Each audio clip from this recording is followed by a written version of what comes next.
Gas সংকটের ফলে গ্রীষ্মের ভয়াবহ বিদ্যুৎ সংকটের আশঙ্কা প্রকাশ করেছে বিশেষজ্ঞরা। তবে সমস্যা সমাধানে বিকল্প উপায়ে বিদ্যুৎ উৎপাদনের পরামর্শ রয়েছে তাদের। আর গ্যাস বিদ্যুৎ সংকটে শিল্প কারখানায় উৎপাদন ব্যাহত হওয়ার আশঙ্কায় ব্যবসায়ীরা। যদিও সংকট কাটাতে নানা উদ্যোগ নিচ্ছেন সরকার। জ্বালানি সংকট নিয়ে শাহরিয়ার বাঁধনের 3 পর্বের ধারাবাহিক প্রতিবেদনের শেষ পর্বে দেখুন বিস্তারিত। চরম গ্যাস সংকটে ভুগছে দেশ, কমছে দেশীয় উৎপাদনও। গ্যাস সংকটে বাসাবাড়ি শিল্প কারখানার সীমানা ছাড়িয়ে পৌঁছেছে বিদ্যুৎ সংকটেও। ব্যবসায়ীদের অভিযোগ, বিগত দিনগুলোতে গ্যাস আমদানিতে দুর্বৃত্তায়ন করার ফলে বর্ধিত দামে কিনতে হয়েছে গ্যাস, আর সেই খেসারত দিতে হচ্ছে এখন।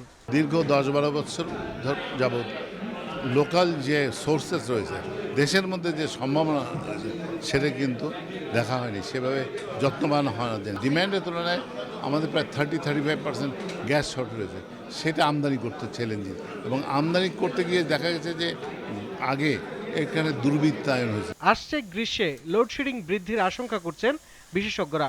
সমস্যা সমাধানে পানি, কয়লা, তেল, পারমাণবিক বিদ্যুৎ সহ বিকল্প বিদ্যুৎ উৎপাদনের পথ তৈরিরও পরামর্শ তাদের। এপ্রিল, মে আর ওইদিকে হচ্ছে অগাস্ট, সেপ্টেম্বর, এই 4টা মাসকে লক্ষ্য রাখতে হবে। এই সময় যদি জ্বালানিগুলো নিশ্চিত করে সরকার, তাহলে কিন্তু জনগণের অত ভোগান্তি হবে না। সৌরবিদ্যুৎ যদি আনতে পারি, আমাদের ডলারও সাশ্রয় হবে, আমাদের টাকার সাশ্রয় হবে, এবং এই ক্রাইসিসটা আমাদের বেটার ম্যানেজড হবে।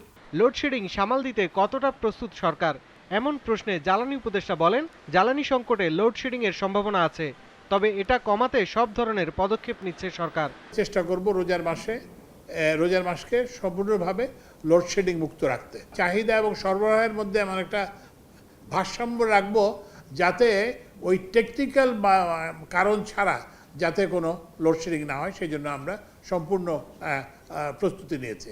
রমজানে দেশে বিদ্যুৎ সরবরাহ পরিস্থিতি স্বাভাবিক রাখতে সর্বোচ্চ গুরুত্ব দেওয়ারও কথা জানান জ্বালানি উপদেষ্টা। শাহরিয়ার বাঁধন, জিটিভি নিউজ, ঢাকা।